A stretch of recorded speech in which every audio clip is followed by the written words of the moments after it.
నువ్వు ఎలాగే పెద్ద రకం తీసుకున్నావు, నేను కూడా పెద్ద రకం తీసుకుని చేసేద్దామని చెప్పి నేను ఉన్నానరా నీకు, నేను లేకపోతే మా బాబాయ్ అని చెప్పేసి తల మీద చేసుకున్నాడు పెళ్లి. అదే ఒక చిన్న సజెషన్ అడిగాడు ఎక్కడ చేసుకుంటే బాగుంటుందని. మనకేమో డెస్టినేషన్ అంటే స్పెల్లింగ్ సరిగ్గా తెలీదు. జైపూర్ అయితే సూపర్ గా ఉంటదిరా. జైపూర్ అంటే కుదరదు బాబాయ్. ఏ అడుపూరు ములగాకు మటన్ ఫ్రై,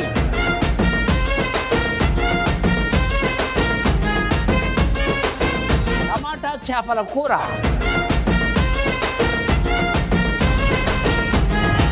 బాబాయ్ హోటల్ సోమవారం నుండి బుధవారం వరకు ఉదయం 11:45 తిరిగి రాత్రి 7 గంటలకు. చూస్తూ ఉండండి మీ ఈటీవీ అభిరుచి ఛానల్లో.